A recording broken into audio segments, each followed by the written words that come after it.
It's Dumb Guy Live. We're here. We're We're back. back after a couple weeks. I like that. I'm just noticing as I get started. Monty did not number this episode, It's but he 56, did the right? last one. Sure, I believe you. But yeah, it's we're all here, everybody. Jamie, how's it going today? It's going good. It's going good. It's good to be back to 2 or 3 weeks off, I think. But it's we're back live. It's earlier for me here. Obviously, the clock's changed in America, but we haven't quite adjusted yet. So I get an extra hour of sleep tonight, which is great. But yeah, it should be a good little show tonight. Obviously, we've got a bit of New Japan to get into and Stardom, which is often the case. Bit of DDT too, which we don't always get to talk about. So that'll be interesting. Some big matches happening there. But yeah, it's good to be back. Murph, how's it going? Dumb Guy Live Nation. Let's ride. Dumb Guy Live Nation. Let's ride. I don't get that. I don't get what you're doing. Russell Wilson. Oh yeah, you know what? I get it now. That's He's a right. Steelers quarterback now, so Yeah, I needed to mark that. Yeah, I got it. That's right. Remember 2 years ago when you thought Kenny Pickett was like the savior, and everybody, especially me, was like, ha ha ha ha ha. You see, and when then when it's when it's the quarterback of your college team goes to your NFL team, of course you're going to be like a little bit like excited for it, but it was kind of it didn't go very well. Yeah. You know what? This is a good metaphor from Trav. I like this.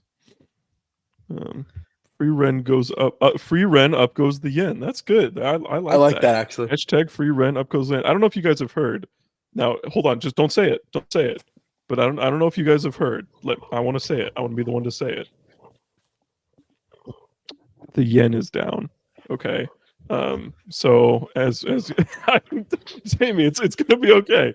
Don't be so sad. It's gonna be all right. No, wait, Parker. I don't know if it was the same for Murph, but on my end at least, when you were about to say that, you like froze for a minute, and then you appeared right in front of the screen, and it was like it was awesome. It was awesome. Actually, it was my Wi-Fi was a paid actor for that one. That's good. Yeah, I don't know why. I'm sorry if the connection is shoddy. I really don't know. The last couple months it's been like that. Nothing has changed as far as I can tell. But yeah, hopefully it's not too bad for y'all. Yeah. I hope. Yeah. Now, it's true. A lot of people say I look like Jey Uso. All right, I might have to solicit some super chats today to help me. Nice. To help me get get some surgery or something to stop looking so much like the Yeet Man. I'll Parker for your thoughts. Nice. Yes, that is the reference. He's always on the ball.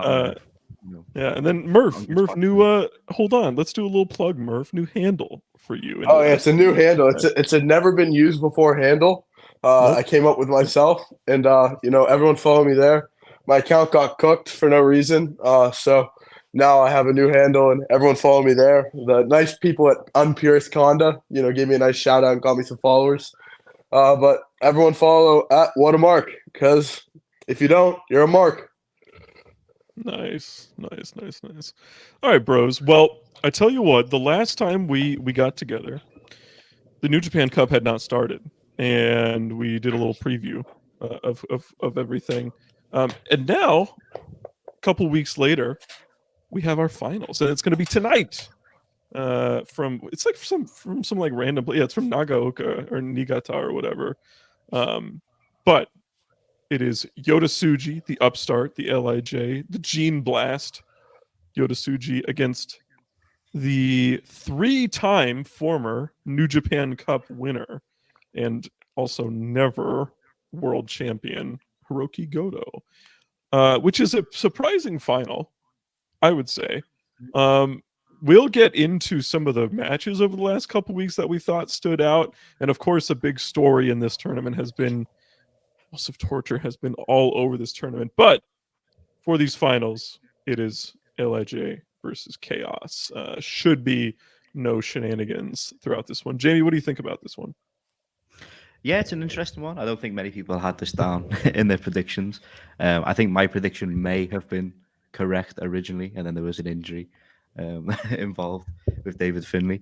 But regardless, Hiroki Goto has obviously been one of those guys throughout his career. It's always been one of those nearly men in and around title chance, but never had it. Obviously, Tsuji, one of the guys who a lot of people are hoping that New Japan are going to build up for the future. So I think there's an interesting decision to be made. But I think when you look at the, and we've talked about it a lot over the past couple of weeks since the big departures, New Japan really need to get a move on with taking the chance on these younger guys and pushing them up the card. And I think now, whether it was the original plan or not, they've got the chance to do that with Tsuji, and I don't think it's a chance they should miss.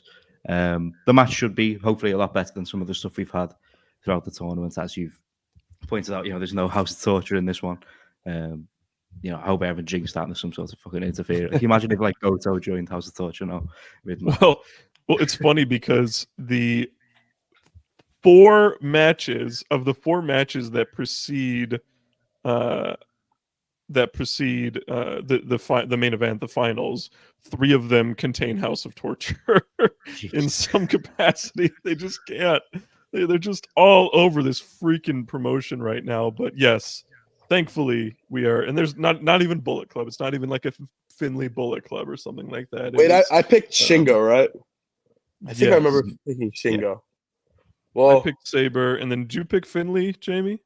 Yeah, I picked Finley. Well, thank God Jamie was wrong. God forbid. I mean, but I love Yoda. I love Yoda Tsuji. I'm a really big. Wait. Yeah, I love Yoda. I love Yoda Tsuji. He's one of my favorite wrestlers. Happy you got that big win against Yuri, even though I was not the biggest fan of that match. And I think Tsuji should win this match, and I think he should. I think he should beat Naito. I agree. We're going to get to that in a sec. Let's first go over some of the matches. We've obviously, like, the entire New Japan Cup has happened in the time between our last podcast and now. So, Jamie, I'll just start with you. Are there any, like, I mean, obviously there was, like, we don't need to get into, like, the dumb stuff with, like, with, like, for example, Jack Perry beating Shota Umino on the first night and joining House of Torture. But just anything stand out as being particularly good for you? There's been a couple of matches that have been. I wouldn't say anything's been really bad, but there've been a few above average showings. Gabe Kidd and Shingo Takagi had a nice match, as you'd expect out of them, but they definitely have better in them. But when you look at what you're comparing it to in this kind of field, it definitely jumps off the page a little bit. Yota Tsuji's had some nice showings in there. I thought his match with El Fantasma was pretty decent, and I'm not the biggest El Fantasma fan. Ren Narita and Zack Sabre Jr. were having a nice match, I thought, until the House of Torture element kind of came into it. But other than that, it's been pretty. Of course, the Yota Tsuji Jeff Cobb as Simeon. Yeah, that's been my match of the tournament. That match was fucking awesome. Like that match, that made me feel something. Mm-hmm. Yeah. I also very much. Yeah. Aside from that, I also very much enjoyed Goto versus Sonata. From a couple nights ago in the semis. I thought it was good drama. I think most people kind of presumed that Sonata would win. At least I did. And so Goto getting the win after he's really not been a featured player in New Japan over the last couple of years, aside from the Bishamon tag team. I enjoyed seeing him get that win. But it's easily been the weakest New Japan Cup, unless you count the empty arena 2021. Yeah. Was that the one where it was all in court? Was that the tournament that was all in Cork? It was all in Cork, and it was when like Evil won by turning on. Oh yeah, it was Evil versus Sonata finals. Because they did the finals in Osaka Joe, and then the next night was Dominion. That was awful. Oh my god. So yeah, this has been a super weak tournament. It's very indicative of all the talent they've lost over the last year or so.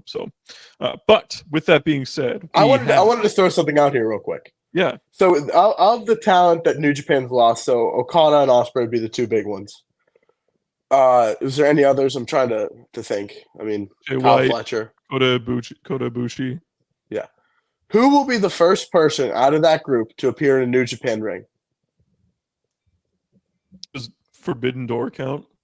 No, I think Osprey No. is my guess. Osprey Yeah, is my pick. It's Yeah, almost like definitely Osprey, right? Osprey was like a career move, kind of like a financial thing. I think Okada like legitimately seems like he's on bad terms, right? Yeah. So I think it'll take a the little fact bit that they split up the Triple Crown, I actually like that idea a lot. But they split up the Triple Crown for Okada, so it has to be like a big issue because like Okada would be like getting that strong belt if like I don't think Tony wanted to get rid of that Triple Crown so fast. Dragon Master Adam, who designed our great branding on this, did a rip of me saying the yen is down with the with the freeze in front of it, and you're right, it's very funny. That's good stuff. But yeah, it's definitely Osprey, right? But yeah, aside from that, like I don't know, like Jay White doesn't seem to have any real lasting like relationship with New Japan. Kyle Fletcher doesn't. I know, like Aussie Open didn't seem to be on great terms with New Japan either when they departed. So yeah, I mean, it's just odd, and it's just disappointing. They've been so great for so long. So as I can see, my connection is unstable. So hopefully I'm coming through. But your voice is perfectly fine. Okay, that's good. Let's talk about these finals. To me, the big drama, I think the presumptive favorite is Yota Tsuji. He's someone who's hot, who they've picked. He's easily been the star of this tournament in terms of like any bright spot, right? However, in the past, we've seen New Japan sort of stick to the plan. If a wrestler goes down, often they will whoever that wrestler lost to and was intended to win a tournament or something. They'll try to stick to the plan as much as possible. If, for example, Finlay was going to not win the IWGP Heavyweight, I wonder if they'll do the same with to sort of keep that going. Peps are has been sort of promoting Goto win on Twitter, and I kind of don't hate it, to be honest. But ideally for me, it's Yota Tsuji winning the tournament, but winning the championship. Jamie, what do you think? Yeah, I think I mostly tend to agree. I think I'm definitely more on the Yota Tsuji side of things. I just think with the state of the promotion as a whole, I think it's the right kind of move to make. And whether or not it was the original plan, they've got a chance to do something big with Tsuji here. And I would say that they should crown him as champion. After that, if Goto was to win, I wouldn't be too against it. I think it'd be a great moment for Goto as top, but he's always been a guy who's been in and around potential big moments, and it's always often never quite come together for him. But I think if he was to win the tournament, I don't see him winning the title. And if that was to be the case, I would hope that Moxley would pick up the title at the Chicago show, because I think a title change relatively soon is probably the right move. And obviously, if Moxley picks up the belt, it doesn't have to be a long reign. They could shift that to Shota, I think, pretty easily in storyline. So, regardless, coming out of this, I hope one of Yota or Shota via Mox picks up the belt soon. But I think my official prediction would be Tsuji, but I could definitely see a Goto win with an unsuccessful challenge. This Mox title win idea is so like intriguing to me. Like, it's something that hasn't been done in a very long time by New Japan. And it's something that, like, I worry that, you're going to have the problem as an absentee champion. But if you really think about it, if he wins the belt in April, the only time where he basically, the tour after that is Super Juniors. And the IWGP champion doesn't need to be around for Super Junior. So I don't think it'll be as that much of an issue as people say. And Mox could easily lose the belt at Dominion. And he could defend the belt once on AEW TV for all we know. But that Mox idea, like, if you really think about it, the fact that Super Juniors is the first tour after really makes it like a very, very, very like possible thing in my head. It was last year that Sonata won the cup, right? And then he won it from Okada, so they could go back to that.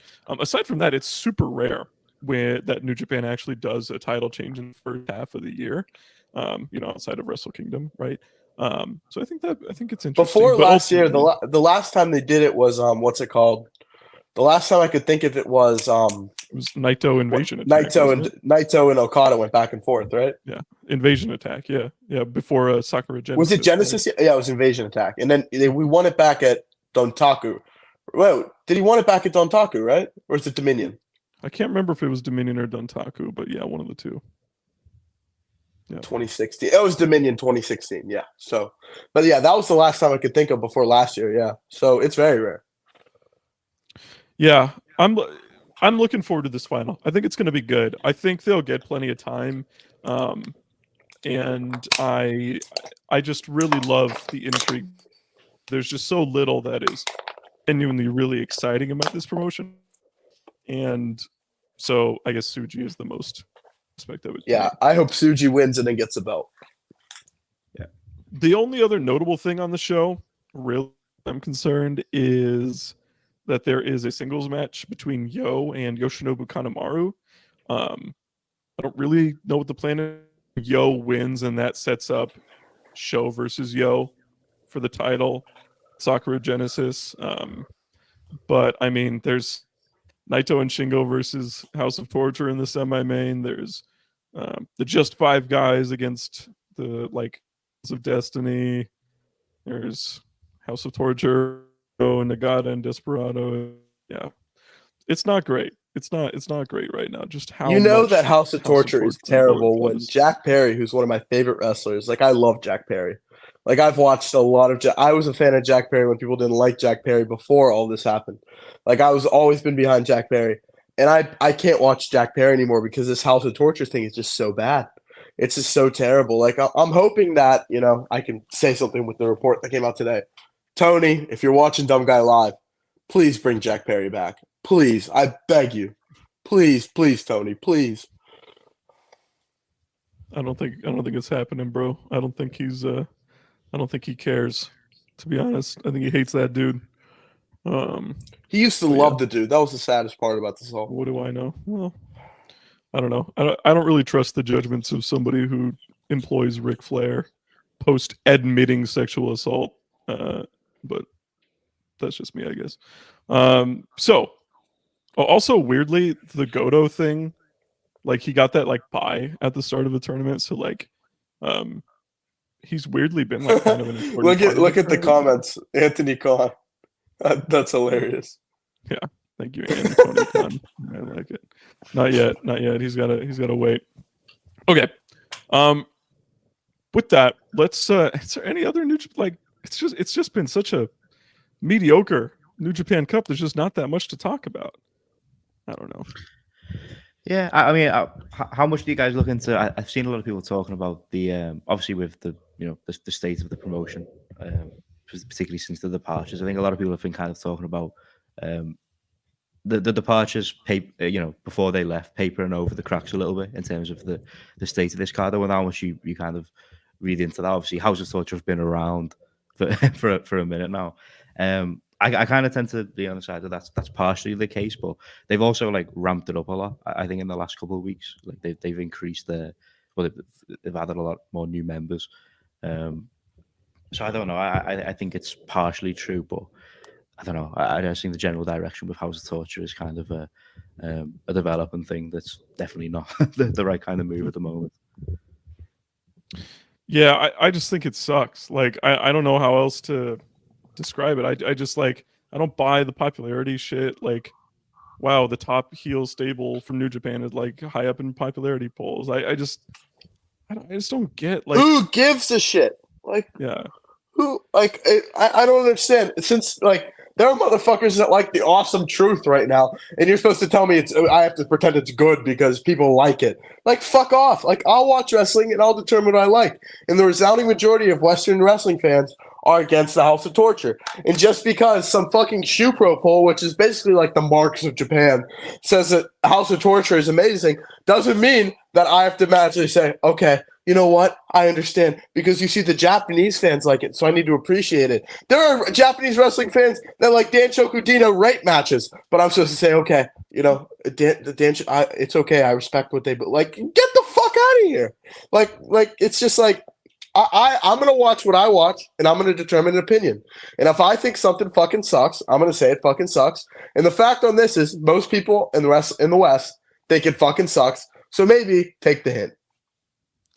Yeah, and just like, if you want to go the route, like, you can do the same overarching like theme and story of like this heel group being all over the show, but not in a way that's like so grating. Like a year ago at this time, House of Torture was presented as like a huge fucking joke. I don't understand why Ren Narita or Jack Perry, like in kayfabe, would voluntarily join this stable that doesn't win championships, that doesn't like contend for anything, right? They just sort of are like get into rivalries with people. It just doesn't make any sense, right? Like Ren Narita was on the right path. He was on the same status as Shota Umino. It just doesn't make sense that he would join. Jack Perry challenged for the IWGP Heavyweight Championship at Forbidden Door last year, right? Like why is he now third in command of the House of Torture stable? Like, I don't understand. I don't know. I just don't get it at all. What's the line? It's like bad ideas from terrible creative, bad booker. Like, it just fucking sucks. Like it's just terrible. Oh, and what I was getting at with that is that they have a built-in heel stable called the Bullet Club that has somebody in Gabe Kidd and has complementary pieces like the rest of the War Dogs, right? Who be a foundation of an exciting, fresh heel. We haven't seen Gabe Kidd truly featured as like a heavyweight threat yet in his New Japan career. While Evil has been a heel for almost 4 years now. It's been 4 years, and he won. He had the worst heavyweight championship reign in New Japan, and has done nothing since then. I don't know. I just don't get it. Like I don't even think like the Bullet Club thing is like the best thing in the world, but it's 1,000 times better than what they're doing with House of Torture. So I don't know. Any other thoughts, guys? I think. Go. Sorry, Beth. I think that's I wasn't gonna say anything. I legitimately wanted to say anything. Go ahead. I think that's kind of the whole thing, like across the board as well. Not even just on the heel side. It's like they have the pieces to get out of this situation, right? And that's what we've been talking about for the last couple of months now, and they aren't in the right position, and that's why I think that this New Japan Cup final, I think it's given them a chance to make the first step in the right direction, I think. So we'll see how it all comes together. And again, at the end of the day, the reason I'm a New Japan wrestling fan, the reason I'm on a Pro and Lucha podcast is because I like wrestling matches, and I could really take or leave like talking in wrestling or anything else. And what House of Torture does is it's not wrestling matches to me. I think you can have fun interference occasionally, but like this is just so far removed from what I tune into New Japan Pro Wrestling, what I pay for New Japan World and have paid for New Japan World for 7 years to watch. So I don't know. I've given this company, between going to Forbidden Door and going to the USA shows and paying for that, I've given them hundreds of dollars, and it's just like it's aside from the doldrums of the pandemic, which was not their fault at all. This is the worst that New Japan has been these last. I went to a fucking Wrestle Kingdom. That's how much I love this company. I was a 12-year-old on a fucking 16-hour flight that I begged. Like I begged. You know, I didn't get a Christmas present for 2 straight years because you know what? I didn't get any. Like, I was basically like, this is all I want. I just want to go and I want to see Kenny Omega versus Chris Jericho in the Tokyo Dome. Like, my life is complete. And I went, and it was fucking awesome. And the fact that this company and that company is the same fucking thing, it's a shadow of itself, and it has no comparison to what it was. And it's a fucking shame. And of course, the yen is down. The yen is down. No one gives a fucking shit. You can still book with the guys you have. and you can still put on a fucking competent wrestling show. The yen is down, then go after the people that are in Japan. Go sign someone from All Japan. Go sign someone from DDT or Noah. I don't really give a shit. But New Japan Pro Wrestling is a shell of itself, and it is fucking terrible right now. I never thought there would be a day that the WWE would be better than New Japan Pro Wrestling. But right now, it's pretty fucking close. It is close. There have been probably, I don't watch WWE, but there have probably been more good matches on WWE programming over the last month than in the entire New Japan Cup. Like, there's more talent in The Rock's fingernail than what any of these New Japan shows have been since Wrestle Kingdom, and it's a shame because it could be so much better. Yeah, like I said, I watch wrestling for the matches. I haven't watched a single second of The Rock in WWE.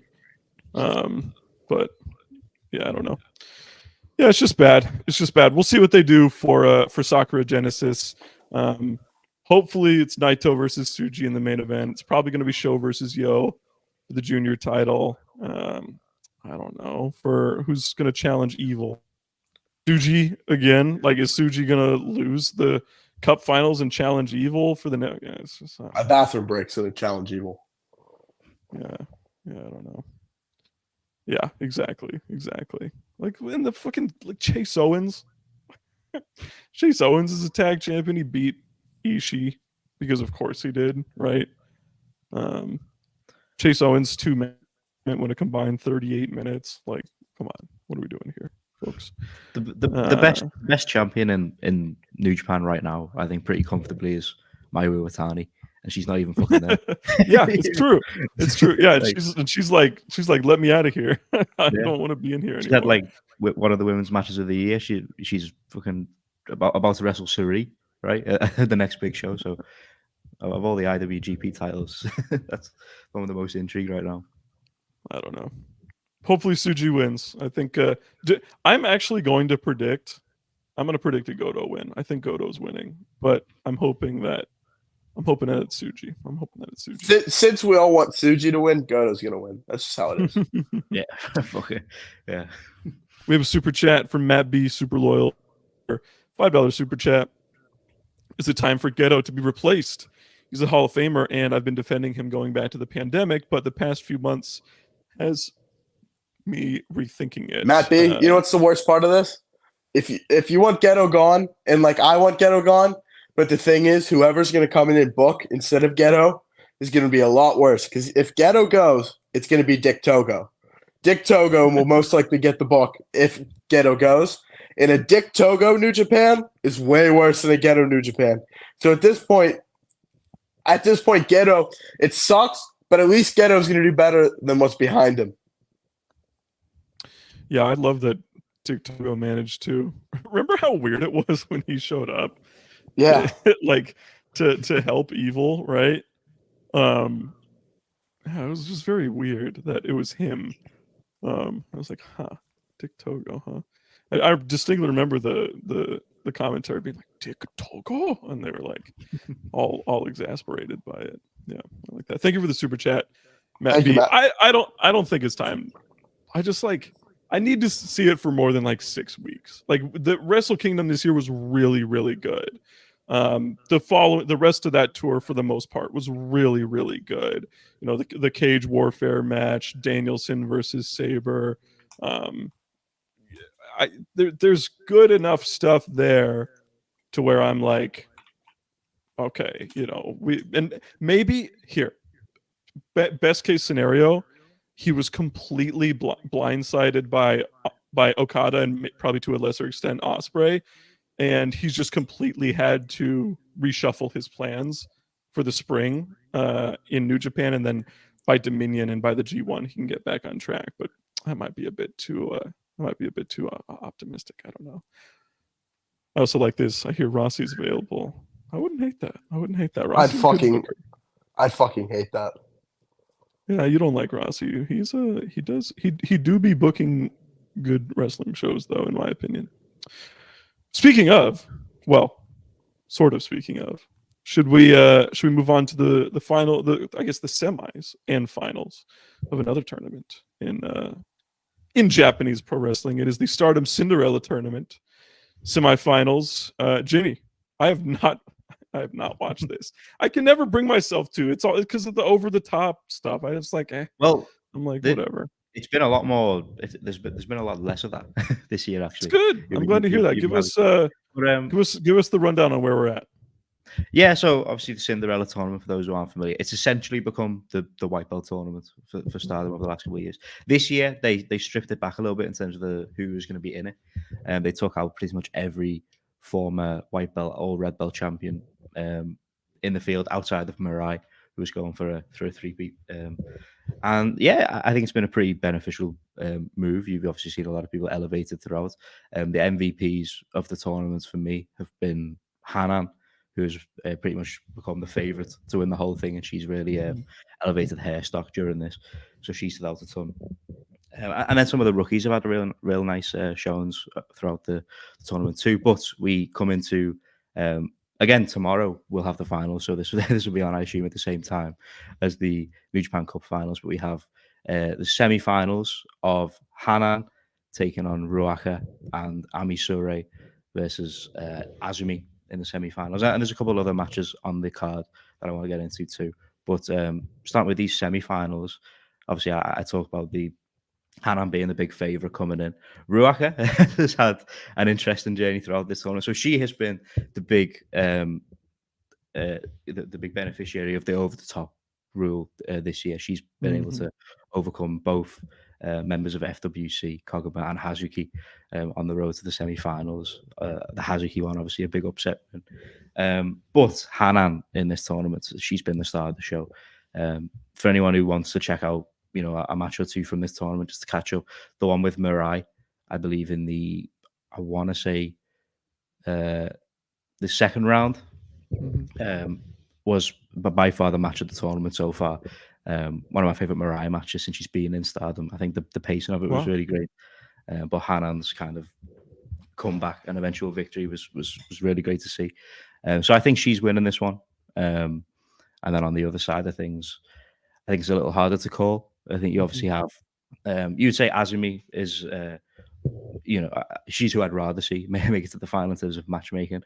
But I think if you're going for a matchup in the final and you want to elevate Hanan and have her be the big face going into the final, I think Ami Sure presents a more natural heel face dynamic coming into that final. So maybe that's what they go for here. But I'm saying Hanan's gonna go all the way here. I think it's her time.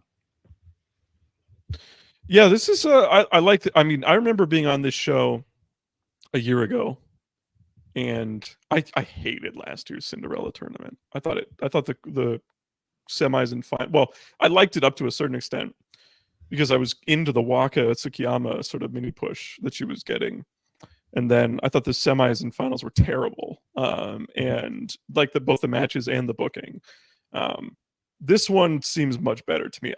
The only one I'm not really into Ruaka right now as a talent. She'd kind of be the only one that I'd be like, really, if she won. But I also think she's exceedingly the least likely of the four to advance any further either.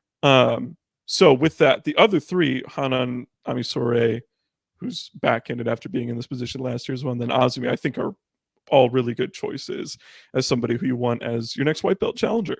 I agree that Hanan is probably the favorite. She, at least I haven't followed Stardom quite as closely. It's been a little bit difficult for me to get into it after hearing all the Rossi news and everything like that, and potentially, potential talent exodus and everything. But it seems like one of the few real consistent bright spots this year has been the development of Hanan. Maybe one of the stories of Stardom this year has been Hanan coming on and really being, and moving into that established contender role. Probably not a main eventer, you would say, yet, but somebody who can beat anybody else on any given night, which I would say she was at this point last year. And also developing as a wrestler into putting on some really great matches, like you said, the one with Mirai, I guess was very good too. So definitely feels like Hanan will be in the finals. It also feels like Ami Sore to me. It just seems, I don't know. I feel like Hanan versus Azumi is just an odd matchup for a finals. And I feel like the crowd that like there's not a real they're both like such baby faces, right? That there wouldn't be someone for the crowd to get behind. So for me, it feels Hanan versus Ami Sourei in the finals, with Hanan getting the win and being the next challenger, and maybe even the next winner of the Wonder of Stardom Championship. Yeah, I think as well, looking into the the possible matchups for Hanan as well. Obviously, the Ruaka matchup, Hanan was the one who dethroned Ruaka for the future belt. Ami Sourei was the one who beat Hanan for the future belt, if I remember correctly. Nice. So I guess they're running back those, and I think Hanan's going to get a win back long term in this one. But I'm very excited. I think it's been a long time coming for Hanan, and she's developed tremendously over the last year or so, and she now feels very much ready to be taking that next step, possibly getting the white belt. I don't know. I think Natsboy throws a spanner in the works because she feels like such the right fit to take the belt off Soriano. But we'll see. She's pushing herself as the next face of Stardom, so maybe she goes for the red belt. I don't know. We'll see. Yeah. The thing with Hanan is, I'm a big believer in if a wrestler's got it, you just push him, right? You don't have to wait for so long. You don't delay. Like, one of my biggest criticisms, New Japan, for example, Shota Umino has been wrestling for 7 years. Would you believe it? And is just now really being, like a push wrestler. So you do have to keep in mind Hanan is she's 19, right? So she'll get her shot. Like, she'll be there at some point, and probably even a little bit too early for her for that in that chance. And I completely agree that Natsupoi is such a for that white belt right now. Like, it, aside from the injuries, it feels like she by now. Like, she's just that locked into it. So hopefully that's the plan. But yeah, I feel like we have a pretty good indication of what that's going to be like. Has there been anything else for the show, Jamie? Yeah, so we have the full card. There's obviously a few undercard tag matches we don't need to get into, but there's a few interesting singles matches. We're finally getting what was meant to be Yuzuki's debut match. We're finally getting Yuzuki versus Mayu Iwatani in a singles match, which I think is an interesting one for this. I think it's a good. Obviously, there's been reports that we were meant to get that originally, but I think it's a good show of faith in Yuzuki that she's getting a big presented singles match high up on this card at this stage, and obviously with Mayu Iwatani, it's always going to feel big time. And her development's been awesome to see so far. Obviously, I don't think anyone expected to get a win here, but I think just the position on the card and getting this match on this show is a cool thing for her. So that's good to see. But we've also got Julia taking on Tam Nakano in what is, up until this point, meant to be her last match in Stardom. There is, I believe, 1 or 2 Stardom shows towards the end of this month, like house show type things. So whether she makes an appearance on those, I don't know. But as of right now, this is her last match. I don't think you could have picked a better last opponent. I think it's obviously been... Yeah, it's got to be her. It's got to be Tam. They've been rivals throughout Julie's time. Obviously, the hair versus hair G1 final, red belt title matches. It couldn't have been anyone else. The only thing that is kind of a downside going into this, and it's kind of, I guess it's a little expected, they've thrown a 15-minute time limit on it, and I think that screams Julia politics. I don't think she wants to take the loss, but it is what it is. I don't expect nothing. They're gonna shit out of each other is what's going to happen there. It's going to be each other real hard. It's going to be a headbutt. I think their match last year is the best match in history. I love this. I love this rivalry. I was such an advocate a couple of years ago for, if you recall, there was a lot of debate when they did Budokan for the first time. Of debate over what the main event of that show should be. Of course, there was Utami and Saya, which was a big look to the future style match. There was obviously Mayu versus Yoshiko, which is a hugely notable match for a myriad of reasons, obviously. And then there was this match for the white belt, but of course the hair stipulation as well. And I was always like, it has to be this match that's going on last. I know it's not the red belt, but it's for the hair, and it's the 2 of the biggest stars, and up to the billing. And then I think they even surpassed it 2 years later. with their match as well. And so, yeah, I just think they're two of the best really ever to do it in the as far as women's wrestling is concerned, and it had to be Tam as Julia's final match in Stardom. There's nobody else that would have made in this position. Absolutely. And then presumably in the main event of the show, well, yeah, it certainly will be, because obviously they take a little break with the Cinderella to get ready for the presentation. But the main event of the show will be Maika putting the World of Stardom Championship on the line against Utami Hayashishita. Now, I have some thoughts on this matchup, but I want to get into them after we preview the actual match, because I want to talk about some outside the ring stuff with Stardom. But as a match, this was something that we were kind of expecting. As soon as Maika got the belt, this was one we circled, along with obviously the Kamatani match we've already had. These two have been pretty much rivals ever since Maika joined the promotion, even dating back to her time in JTO. So this was always going to be one they went back to. And I think that the dynamic of this will be interesting. Obviously, we've had this match a couple of times now, and the chemistry is always on point. But this will be the first time where Maika comes in on top. So it'll be interesting to see how that works out. But I mean, they're both super hard hitting, incredible workers. As I said, that their matches for the red belt and in the 5 stars in the past have always been standout matches for Stardom throughout the year. So I have no doubts that these two are going to deliver on the big stage. And I have some interesting thoughts on this matchup, but I'll throw it over to you first, Parker, on this one. These two have unbelievable chemistry, and I think they have yet to have their best match together. Hopefully it's this one, this weekend. This could be the match where people start to think, okay, this Maika is one of the best in the world. This feels like a setup for her to potentially be that way. I think there are probably still some people who she's just, I would say, just established as like a top star in the company. I think she is still working on that placement of somebody, of course, like a Mayu or Shuri or Julia or Tam or whoever.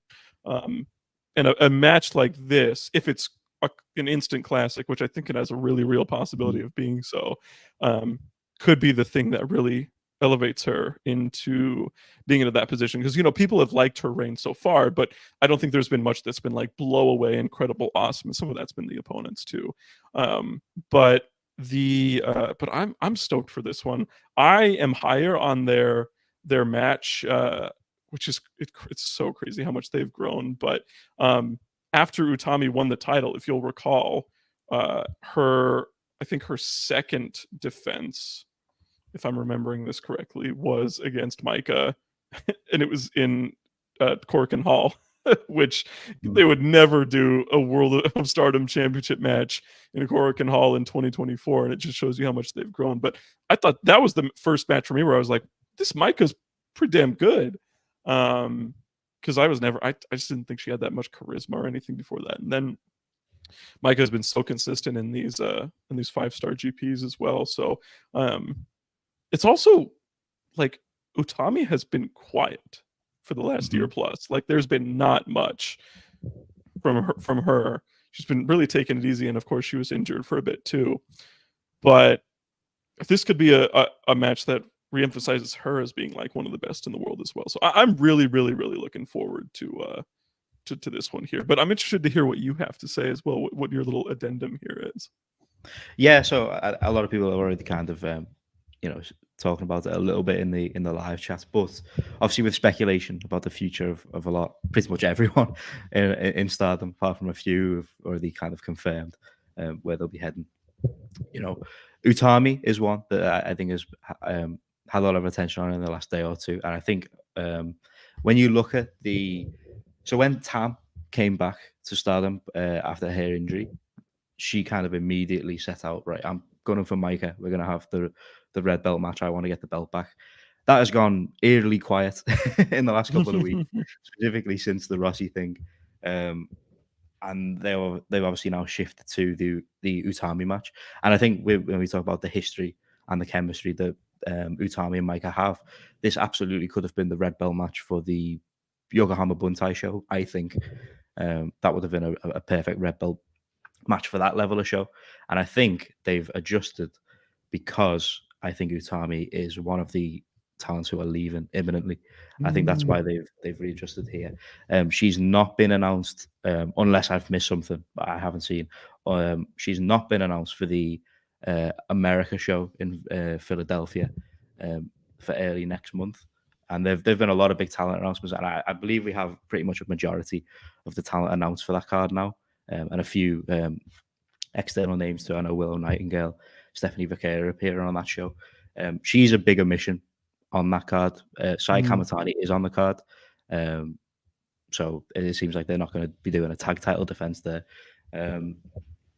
So I think looking at this could be Utami's last big match in Stardom, and I think maybe the post match might indicate that a little bit. But I think that's definitely one to circle, which would be interesting. It'd probably be.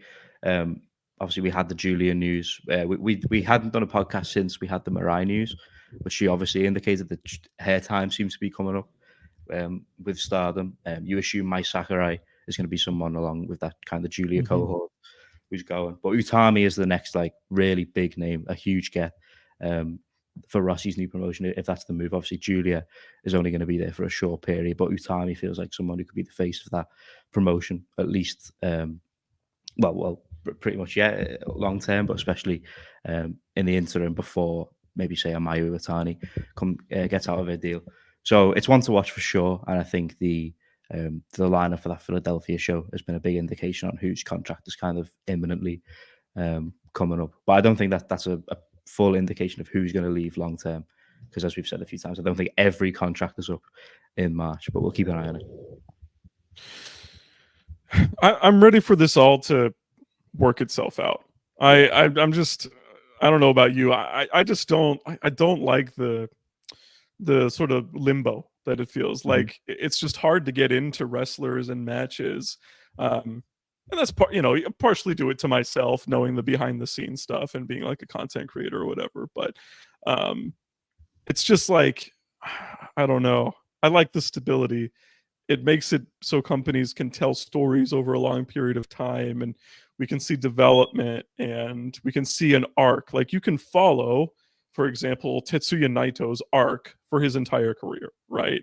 From start to finish. It all makes sense. That little bit of CMLL in there at the start when he was the Stardust Genius, then becoming LIJ, and the heel, and then becoming an anti-hero babyface. Like you can trace that from Double Gold Dash. You can trace that from start to finish. When people leave, it just makes that all the more different. And I'm obviously not following AEW for really sort of like moral reasons right now. But even if I was, maybe I'd be different if I said this. But I haven't been as like thrilled by like some of the excitement around like some of the big matches, just because it's just so many moving parts. Like it just feels like a weird like sort of the Mark Hitchcock WrestleCon Super Show every time it's Dynamite, which is not a bad thing on its own, but when it serialized TV with an overarching narrative. So yeah, I don't know. I don't know this all to be settled, and we have like Arwen down here is well. So yeah, or Anwar, I should say. We have a $1.99 super chat, by the way, from Six, one of our most loyal viewers, and Sayaka Kurara, and it's folks, it's just as simple as that. Oh yeah, Sayaka Kurara. Thoughts, Jamie? I agree. I agree. One of those promising rookies in Stardom right now. One hell of a spear. Yeah, a big get for Cosmic Angels.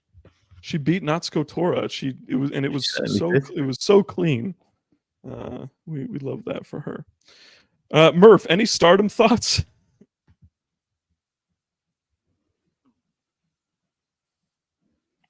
My mic was broken. Sorry. I hope the good wrestlers go to stay with Stardom, and I hope the bad wrestlers go with Rossi.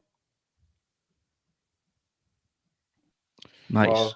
I won't pretend to be clued into the backstage stuff here, outside of things that I hear from Jamie and things that Pat's Wrestling DMs me. But to be honest with you, I really hope that it all shakes out soon, and the black cloud goes away, and we can just focus on the wrestling. Yeah, I agree. I think we can all agree on that. Like, I just want. It's just when I've talked about this on a previous pod, and I'm sorry, I'm just the like unstable connection thing is just like burning a hole. So if I am, I'm sorry. It honestly, like, um, we can hear everything you're saying. It's just the video, and it Okay. doesn't matter. That Mhm. so I just want to put on a good show for the people. But 5-star, the first half of it was just so awesome. I mean, the whole thing was good, right? But just the talent involved was like, oh my god, especially when you compare it against the sort of middling G1 that we Mhm. had too, with just the stacked amount of talent. And then this year we're getting the Hanan has developed into this great wrestler, and Yuzuki has come on really strong as like a really excellent wrestler. And it's just like they could have just kept up that momentum, but I guess politics and power struggles and all that seem to get in the way of good wrestling a lot throughout the years, and this is just another example of it. Yeah, I don't know. Also, like, I don't know about you guys. Does the reporting around Julia like helping out with Rossi for a couple months? Does that just like it just like seems weird to me? Does it? I'm trying to get across what I'm saying with just like she's agreed to a contract with WWE, but they're just gonna like be like, yeah, go ahead and help Rossi Ogawa with a promotion for like 3 months. What does that even mean? Help with a Yeah, promotion for 3 months? Like, it is she feels very gonna do un-WWE. ticket sales, or like is she gonna wrestle? Because I mean, obviously Julia being there is good, but if it's only for like 3 matches, like there's people are gonna be like, what happened to Julia? Why is she only here for 3 matches, right? And she might make some of the other wrestlers looks not so strong. So it's just I don't, Jamie. I wonder if I hope I'm getting across. It just seems very strange, especially considering it's now we're almost to April and have heard literally zero details about it too. Yeah, it's all very. It's been strange to follow, and we've just been kind of having to pick up clues, and we've had little bits of reporting here and there. The Julia thing that you point out is very interesting. It does feel very un-WWE. I mean, obviously, there's been cases, especially recently, where they've allowed talent that they've signed to kind of finish their dates elsewhere. Obviously, Carl Anderson comes to mind and stuff. But this isn't her finishing it with Stardom. This is her take. This is a new Yeah, thing that was this is her agreed going to somewhere new. after she had agreed to a contract with Exactly. Yeah, exactly. WWE. Which feels like something that they would definitely not typically agree to. And when we don't even have details about the promotion itself yet, we don't have a name, we don't have a start date or anything. It's been very weird to follow, and we kind of have to piece together who will be staying and who will be going based on little bits of reporting, and then picking up who's been booked where, and it's all very difficult to follow. And I just kind of echo on what both of you've been saying. It's I want to be able to come on this podcast every week and talk about how great the wrestling is, not about the politics Yeah. of it all and the moves. And occasionally it can be interesting, when there's big news and stuff, it can be fun to follow for a while. But when it drags in and kind of overshadows the promotion, which it definitely has been doing for pretty much the majority of the year now, I'm over it, and I want to see what kind of the landscape looks like once the kind of dust is settled. But unfortunately, I think it's going to be a developing thing, because obviously, as I said, not every contract is going to be up in March, despite how some of the initial reporting sound. And I think that some of the names like Mayu and a few others, they may be ones whose futures are still up in the air. I think that the best way to look is I'll be interested to see how things look in a year's time when things are more established. But I just hope that the now of things can get back on track.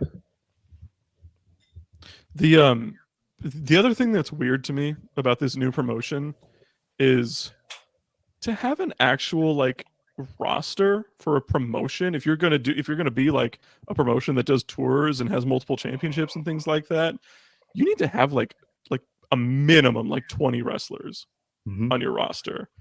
And right now we know of like it's looking like 8 to 10 right now that are leaving Stardom. Something is there going to be a lot of freelancers to do it? Are they going to take a lot of either American or Mexican wrestlers or European wrestlers, or Are they going to raid the Joshi Indies and get take some Ice Ribbon and some some Pure J wrestlers or whatever? Like I just don't know what it's going to look like at all right now. It's very strange to me. Yeah, it'll be interesting to see. That's been a big thing I've been wondering in terms of the actual talent outside of Stardom, because I don't think it's going to be a full blown it's become evident that it's not going to be like a Noah Exodus, right? So it's going to be a handful, and where they pad that out and how big this promotion is going to be. Obviously, the initial report was that he's got a lot of money to play with, at least he's a multi-millionaire at least, but how much what's the scale of this thing going to be? What's he really going for? So, yeah, I guess it's something we'll follow in the coming weeks, but hopefully by the end of the month we'll have a more concrete idea. All right, let's. Well, we got a couple super chats here actually. Will Chisholm, this Rossi Julia stuff is weird. $5 super chat, thank you. I know y'all are more in the weeds, but why does this feel so WWE? Yeah, I mean, it definitely does. It does. Well, I think it feels WWE because Julia's gonna go to WWE. I think is probably the main reason why. But yeah, it's just I don't know. I think I liked it 6 months ago when Stardom was like on a hot streak and everything seemed really exciting. It was better than this.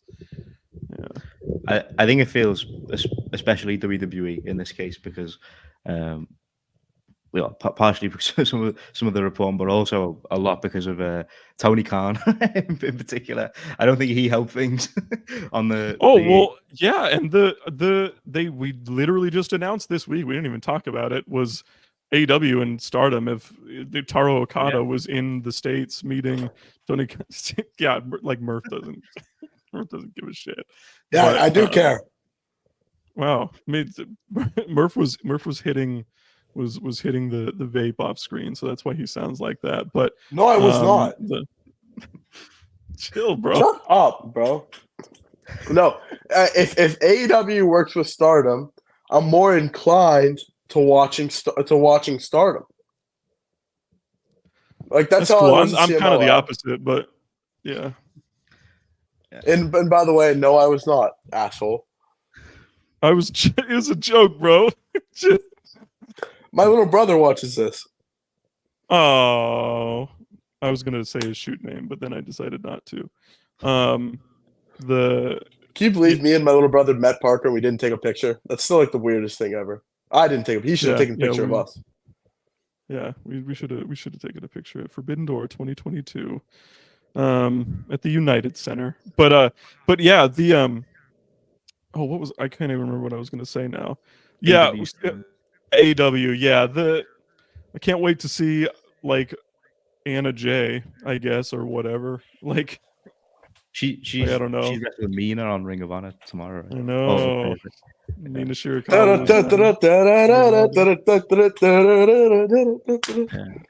Yeah, she's got a good thing.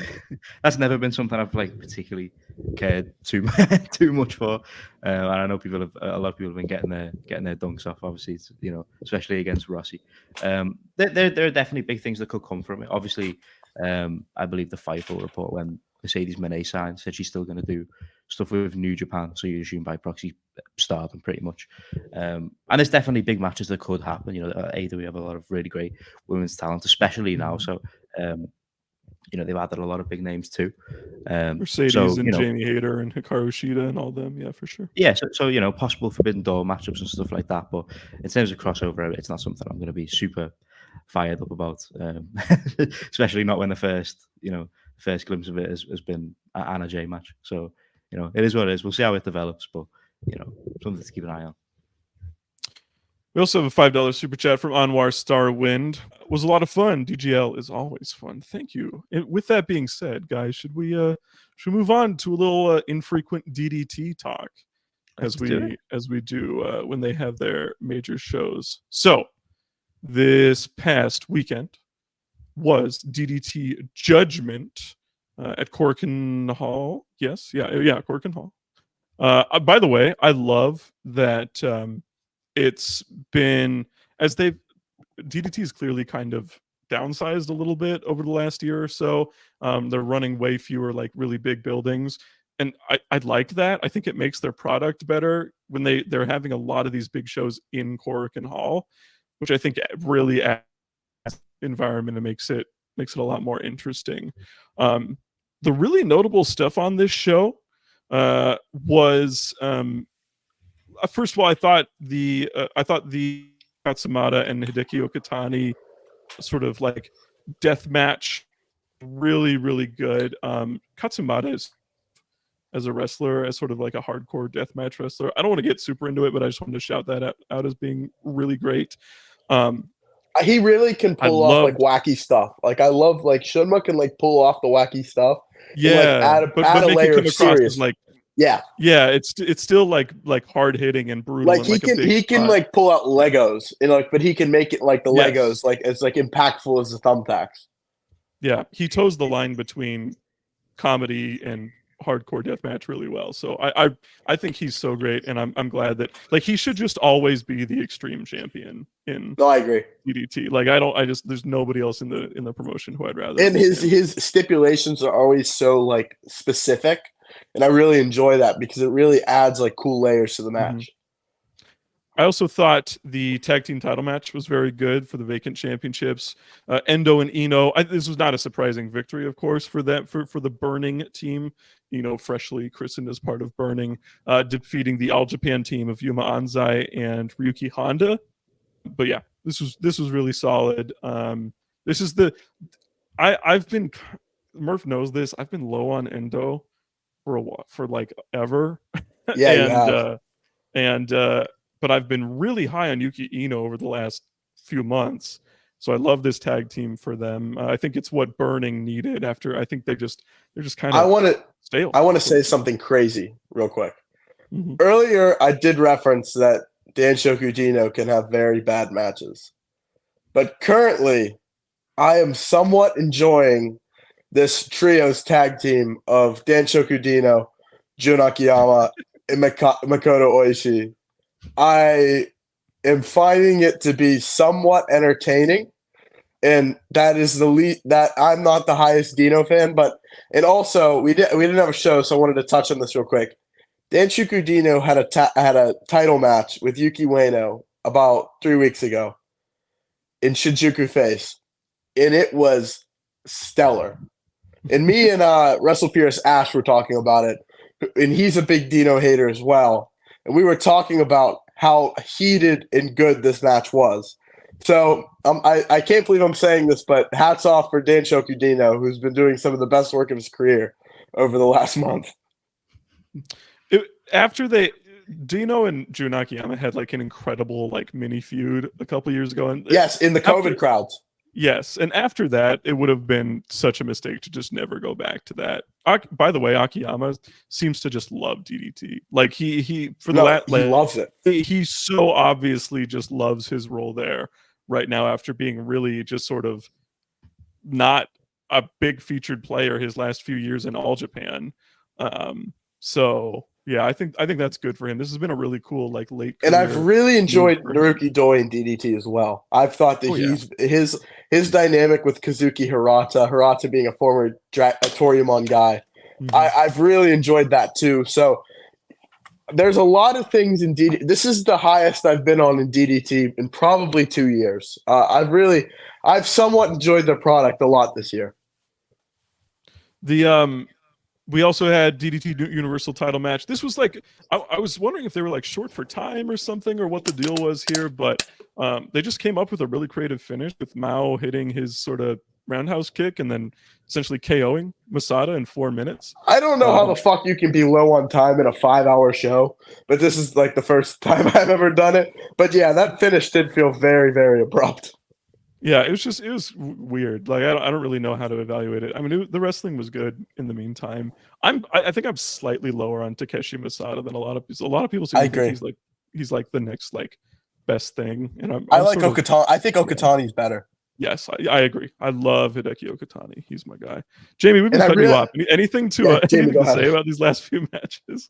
I'll be honest. I only caught the last two on the show. Got you. So, Perfect. um, Well, let's head there right now. So, and also before we go on to the main matches, I also really like Kazuma Sumi, who's one of the another one of the young guys. He was in the Mhm. opener.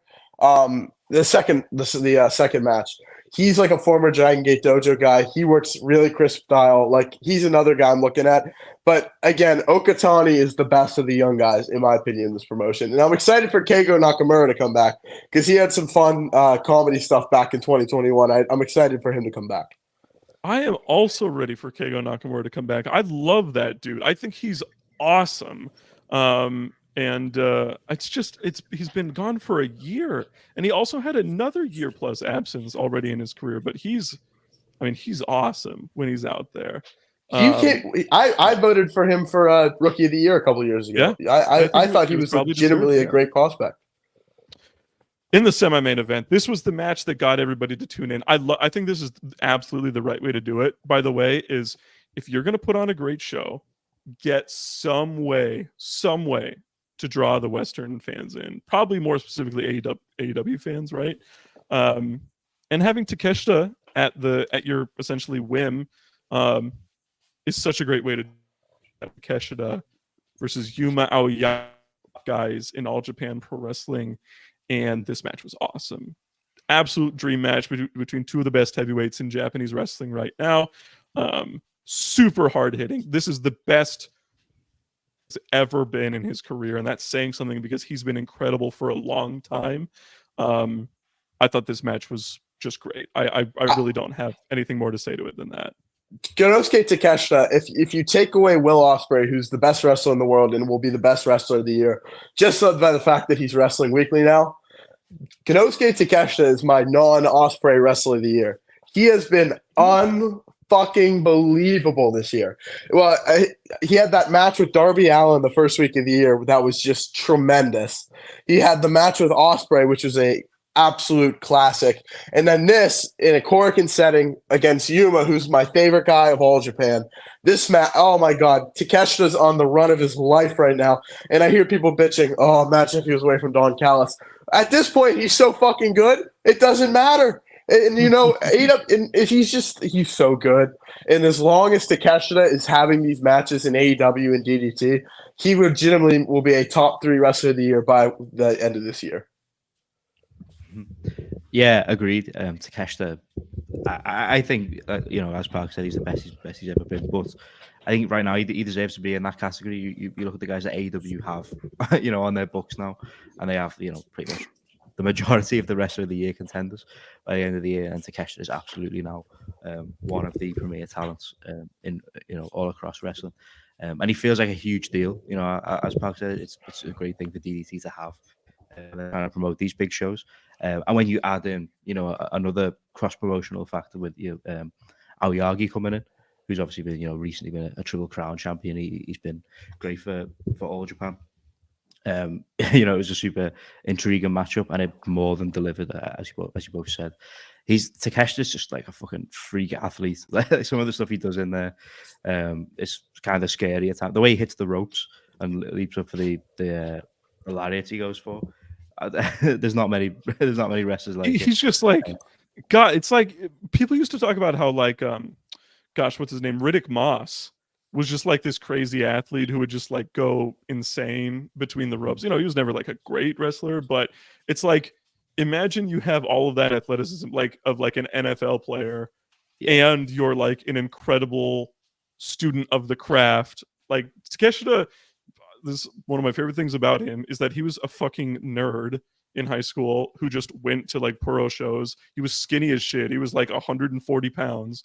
And he just loved wrestling. And now he's fucking, he's an all caps killer in Japan. And he's living his best life as one of the top heels in an American wrestling promotion, which could you imagine Murph like 5 years ago being Konosuke Takeshita is one of the top heels in dude, I remember American where I was. promotion. I remember I was standing in a sheet in Bethel Park, Pennsylvania, drinking a milkshake, and I get a Twitter notification from AEW, the House Always Wins house show, and it's the Elite and this mystery Japanese man team up to face Matt Sydal in Death Triangle. I'm like, what the fuck? And I click on it, and it's just Konosuke Takeshita. I'm like, we're in the middle of the fucking pandemic, and Takeshi's in AEW. What is going on? And the fact that now I watched the rip of that match. I couldn't resist. I had to see it. Yeah, and I after seeing that, I was like, oh my god. If Tony Khan, I disagreed with some of his booking stance. Any competent wrestling booker will watch that guy and say, I want him in my fucking promotion just because he is. This is a line that Don Callis once said in character, and he said Kenny Omega was a great ice hockey player. That's one sport. Konosuke Takeshita was a fucking decathlete. He mastered 10, while Kenny mastered 1. And that line always stuck with me because he is an athlete that would do 10 events because he is just that crisp and that his athleticism is that strong. Konosuke Takeshita deserves all of this. And I remember when AEW brought him over to face Hangman Page and they tore the house down, I was still pretty into DDT at that point in 2022. And I thought to myself, yeah, now that he's shown it, he's never going to be a full-time DDT wrestler again because he has money. And I hate doing this, but I'm going to throw a shot at my boy, WrestlePierce Ibu. I don't want to change fucking anything about Takeshita. He is a good-looking guy who will beat the fucking shit out of you and wears that cool fucking mask. Konosuke Takeshita is that guy. And if he I want this match so much. I need him and Okada. Like him and Okada is just that match. If they give him 25 minutes, Okada and Takeshita in front of a hot crowd, that is all I want right now. Because Takeshita, whether he's the babyface, whether he's the heel, whether it's heel versus heel, I just know that is a 5-star match in every metric known to man. Konosuke Takeshita, what a guy! I mean, yeah, Okada versus Takeshita is the closest thing to Okada Omega or Okada Ospreay that we've ever had, like the potential of that. So I think that's I'm super excited at the prospect of that. So let's okay, hold on. Andrew, I will say this. Ever since I've moved to Florida, Wawa is much better than Sheetz. I have to just admit it. Wawa is superior. But Murph, back in Western Pennsylvania, Sheetz was much better. I got a question. Are there Publix around you? Oh my god, dude. Publix is pretty great. It's the best sandwich you can get anywhere. It's pretty great. So when I was in Georgia, I got 2 things. I got a buffalo chicken tender sub from Publix for the first time ever. It's the greatest. It was as good as advertised, which is very high. I got some. They had homemade street corn dip for like tortilla chips. Which you got to bring chips and dip out on the pontoon, right? Yes, of course. Oh my god, I ate like half of a whole tub of it in like one sit. I was like, it was like the best shit I've ever had. You know what we have? We have Hy-Vee. That's ours. We have Giant Eagle. We have Giant Eagle. Publix is much better. But we have Hy-Vee and we have Fairway. No, I don't go to any other sandwich places at this point. The Publix buffalo chicken tender sub is the greatest thing known to man. But that's enough tangents on southern grocery stores. Damn, yeah, that's enough of that. Jamie, Jamie? Do you get a meal deal ever? A Tesco. Do you ever get a Tesco meal deal? We have the Tesco meal deal. I don't know. I don't get it too often. You go to Greg's. Jamie, you go to Greg's. I do go to Greg's. I like a Greg's. The Greg's sausage roll is very good. The only reason I know what Greg's is because they did on the CBS Champions League show. They showed Kate Abdo when she worked at Greg's, and I was like, "What the hell is Greg's?" So that was and Micah Richards was making fun of it. So that's why I know what Greg's is. That's the greatest show known to man, by the way. Micah Richards, Jamie. That's what I feel like. Dumb Guy Live is the wrestling version of that, and that's the soccer version of Inside the NBA. Is that the one where there's like the female host that one of the guys is like clearly in love with? Yeah. Thierry Henry is clearly in love with Kate Abdo. Yeah. Andrew asks, Jamie, have you ever tried a Milky Bar? Yeah. Yes. What's a Milky Wow. Bar? It's like white chocolate. I don't know. I don't know. Oh, But Milky Bar. Gross. it's I'm good like on that. is it The cappuccino? weirdest thing is when I found out Smarties are M&Ms. Like Smarties aren't like the little sugar things in England. What the fuck? Yeah, like, are you good over there? Smarties being like chocolate. What? Ugh. Yes, yeah. Wait. Do you have Smarties and it's not? What So like that? Smarties here are like how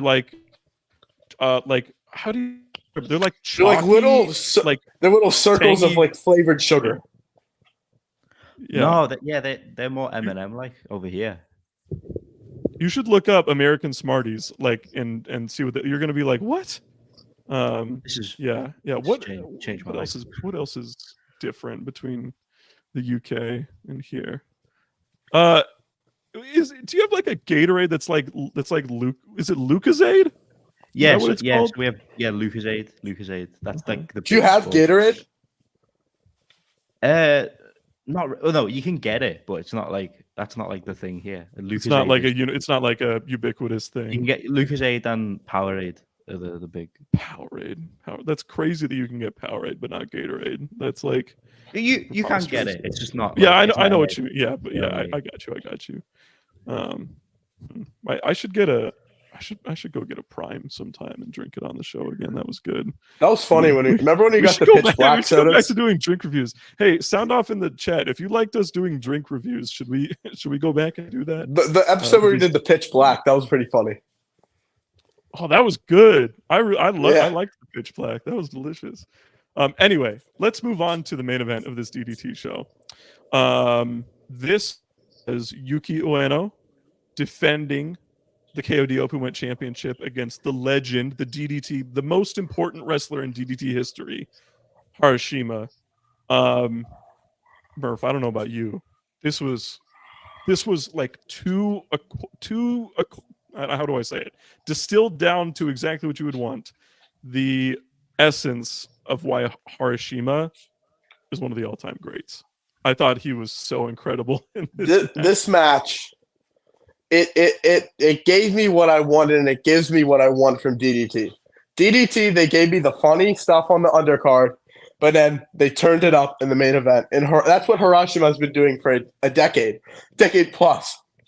DDT will always do this stuff, but when Harashima's in the main event, you're getting a hard-hitting, great spots. Like he's just, there's three wrestlers that I hold in the exact same regard: Hiroshi Tanahashi, Yamato, and Harashima. Yeah. Because when your company needs a main event where it always seems like it's the old guard versus the new guard, or they're just the ace they're the essence of the ace. That's not something you can replicate. Like you never have another Tanahashi, Harashima, and Yamato because it's such a 21st century, notion, 20th century of these guys were all in their promotion at a point where there was a power, where there's strife, where there's a issue, but they're the guys you lean on when you need something. And that's what Harashima is to me. And Harashima is so good. He is so clinical. He's like, everything he does is just like so down to the T. And that's how I look at Yamato, and that's how I look at Tana.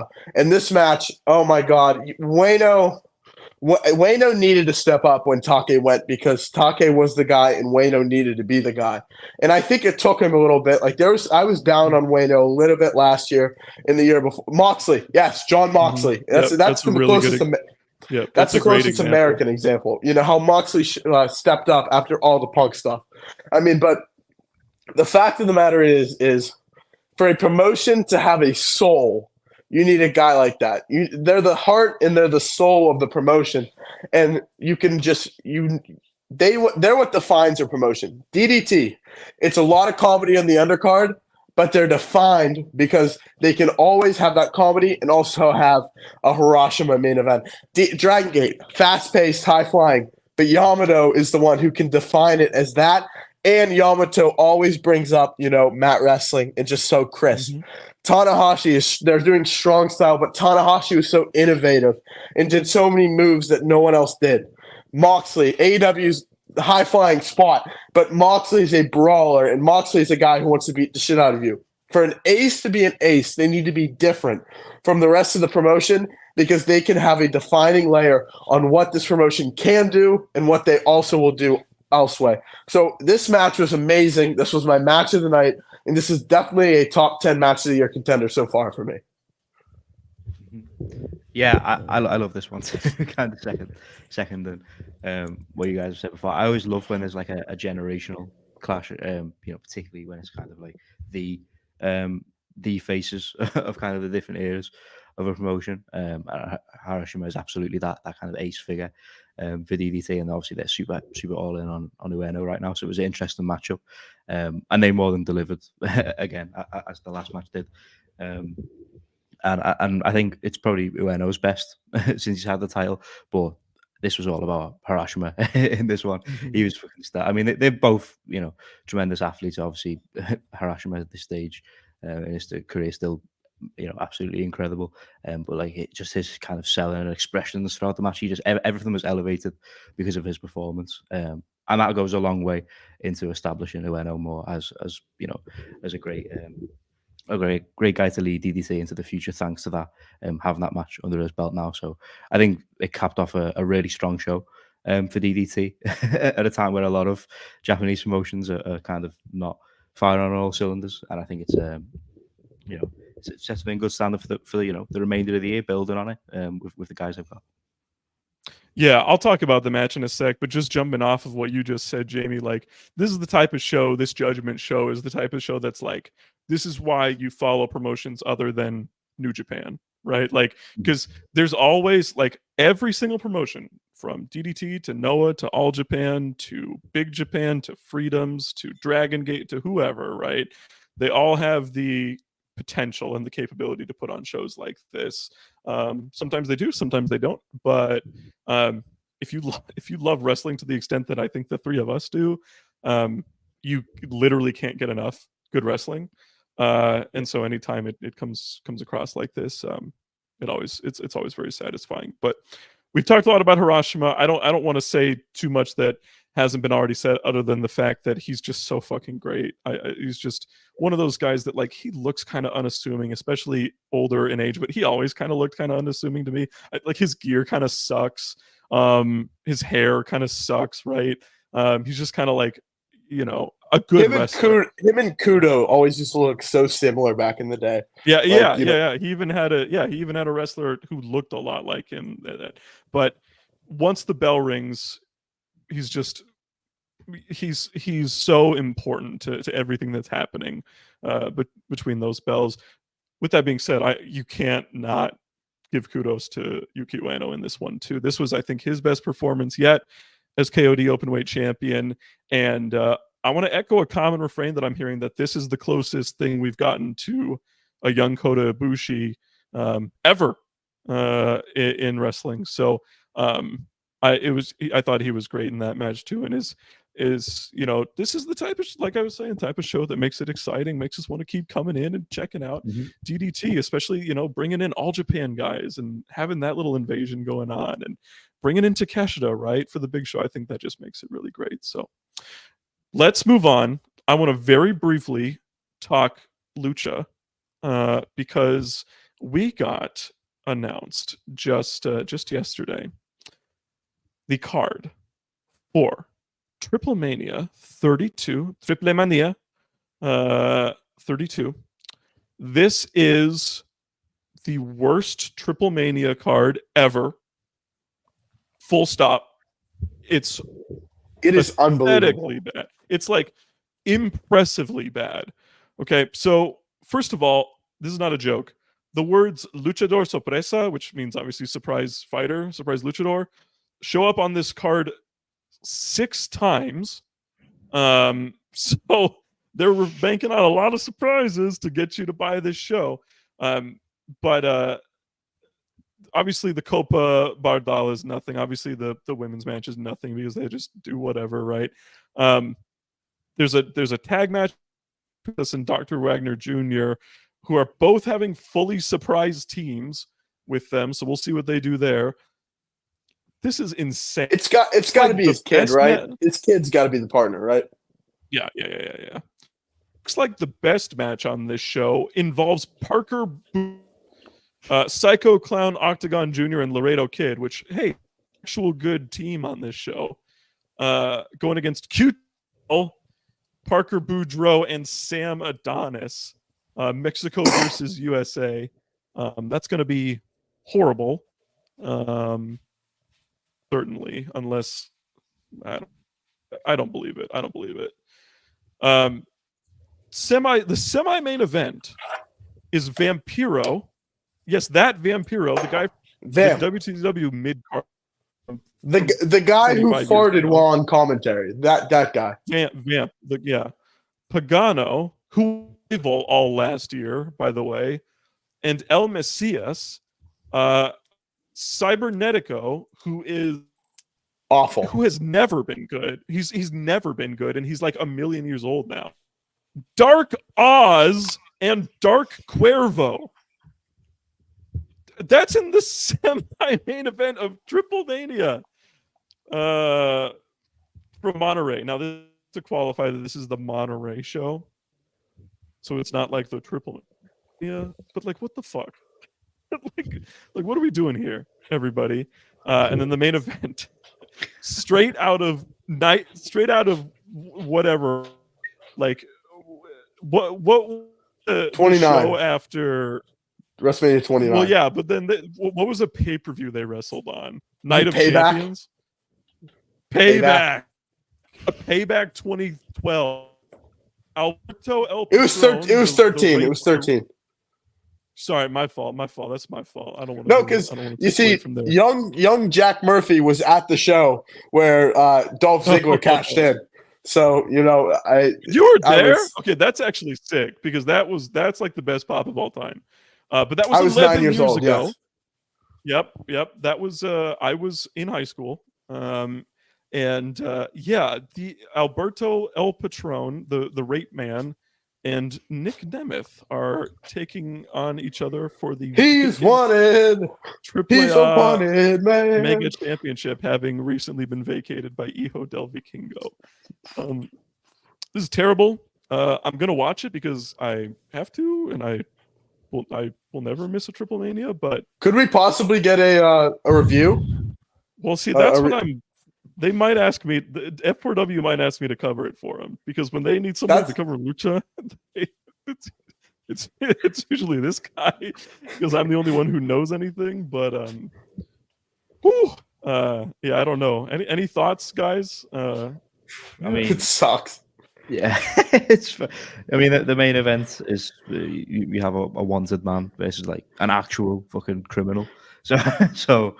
It is what it is. And right, so they've had obviously they're both wanted by everybody except the fans. Yeah, they've had matches before, right? So they've had some okay matches in WWE, some decent WWE matches, right?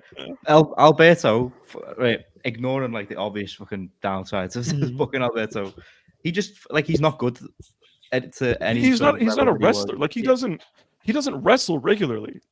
Yeah, it's like it's not like. Bro, they got Dumb Guy Live facing Psycho Clown Steve.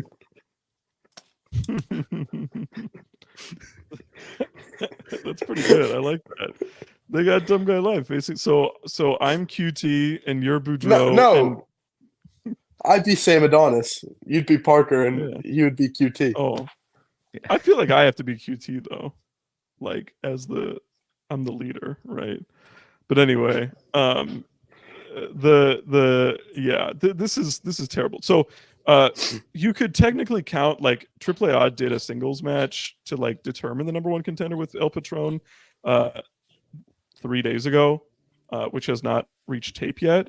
Before that, Patron's last singles match was last March against some guy named Vladimir Muskayev. Who? Let me guess. Let me guess. Laredo, Texas. No. This was Berwyn, Illinois. No. This was put on by Jake the Snake. This was in Los Angeles. And before that, his last singles match. Oh, he went to a no contest with Carlito in Mexico City all the way back in 2022. When you look, when you hear a very obscure lucha mask, it's either in Laredo, Texas, or Berwyn, Illinois. Yeah. This sucks. This is really bad. This is a waste of time. This is garbage. Waste of effort and money. AAA, you are the worst promotion in the world. I'm very comfortable saying that. And I don't really have much to say other than that. So, fellas, I think it's time, folks, for what the fuck? Who added all these new images for the Beast? You put some of them up. You put some of the new images up. Yeah. What do we got here? What is this? Oh, we've got Damage control. with Starlight Kid. We've got Cody. These are good. These are not the Beasts of the Week. Who did this? It's got to be for the Raw review, right? Rob. The Raw review? Yeah. So did Rob just do this like once and then? Oh, that was so sad. Shorty Gable. Shorty G. Oh, look at him. He's so sad. Okay, this is like there's so many. This was last week, right? Yeah. Wow. Good job, Rob. That's good prep for the show, Rob. Interesting. Anyway, it's time for Beast of the Week. The Beast of the Week. Can I start with a proposition? Can I start with a quick proposition? This is the most underappreciated wrestler, I think, in pro history. So I think we need to appreciate him in the best way Dumb Guy Life can. I am going to nominate Hiroshima to the Hall of Beasts. That's chill. So all right, so I'm down with it, but this is why we have to talk about things. But what I was gonna do, so Hiroshima was also gonna be my Beast of the Week this week, just because he's that good, right? What I was gonna do is nominate, and we can do two, Konosuke Takeshita for the Hall of Beasts, because I think if you distill any wrestler, any active wrestler down to just like beastness, I think Takeshita might be number one. Well, what if we just get a picture of the both of them and put them in there and say, let's do that. Let's do it. They've had a classic. They've had an ultimate. Was it Ultimate Party or was it Ultimate Party 2019?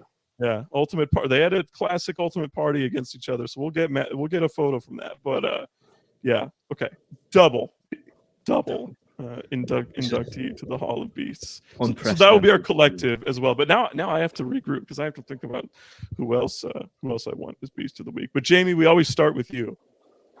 So who is your individual Beast of the Week? My Beast of the Week. There were certainly a couple of those two inductions were also sort of some of my candidates. Takeshita was going to be up there, but I think they're very fitting inductees. So I will unsurprisingly dip into Stardom, as I often do. My Beast of the Week, and she may very well be my Beast of the Week next week, depending on how tomorrow goes too, is going to be Hanan, who has been the absolute standout of the Cinderella tournament. I think this format change, changing of the lineup, has benefited pretty much everyone involved, but none more so than Hanan, who has kind of become undoubtedly the main contender to win this, and her match with Mariah in particular. As someone who isn't the biggest fan of Mariah, was tremendous. It's definitely the match out of everything that you should go out and check out. So I'm rooting for Hanan tomorrow, but even without a win tomorrow up to now, she's been the standout. So Hanan's my Beast of the Week. I want to give a shout out to Katsuyori Shibata for putting on the best match of his post injury career this past weekend. But me, and this is I usually watch a match if I'm gonna elect them, but this was all on clips. I have two Beasts of the Week, and they are a tag team in WWE, and they are the Creeds. After their match last night, which I saw many clips of on Twitter against DIY, Julius in particular is insane. Julius is unbelievable.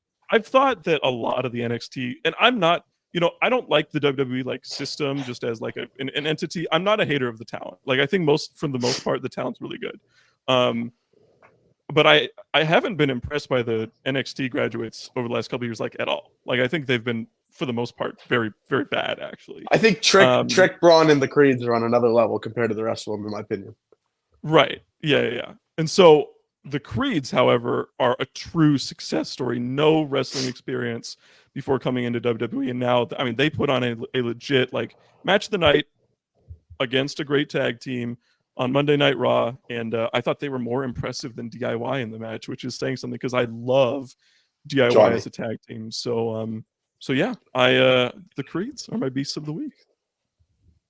Okay, collective. I think it has to be the CEO. CEO. The collective is going to be. I agree, but that can be yours. But the collective is going to be the induction, sir. Well, that's not mine then, because I got one, and I have to do something to commemorate it. If you smell what the Rock is cooking, my beast of the week. Can you feel the mana? Can you feel the fucking mana? My beast of the week is the one, the only, the Dwayne The Rock Johnson. Because if you smell what the bloodline's cooking. Nice. I like it. So before we go though, however, so we had Hanan, we had The Rock, we had the Creeds, we had a double induction, Harashima and Takeshita into the Hall of Beasts. We have a couple super chats. I completely missed one, and then we just got one. So I want to make sure they get their appreciation here. Will Chisholm, $10 super chat. The reason why I say that, this was talking about Julia and WWE. Because WWE is now letting talent work with smaller companies. I got a feeling they're going to try to do something with Rossi's company. Yeah, we kind of got at this. I think this was probably sent before our conversation probably naturally went to this place too. But yeah, it certainly feels. I mean, that seems to be the speculation. But WWE has been so isolationist for so long, aside from a couple one-offs, that at least for me, I'll believe it when I see it, I guess, is my thought there. Well, so from 6-star, $4.99, of course. Wish you happy go sunshine days. Girls are the best from before. Wish you happy go sunshine days. Any complaints? I couldn't care less. And then we've got the sound emojis. Thank you so much, Six, for those beautiful lyrics. We appreciate it. Yeah, that's all good stuff. So, Drone Murph is crazy. All right, everybody, this has been great. I hope you enjoyed Dumb Guy Live this week, and the plan is to be back next week reviewing the New Japan Cup Finals. Hopefully, we have a Sakura Genesis card to talk about. We'll know who the Cinderella champion is, and we're hopefully reviewing a classic between Maika and Utami Hayashishita as well. So, for Jamie, for Murph, this is P, and this has been Dumb Guy Live. Stay dumb, everybody.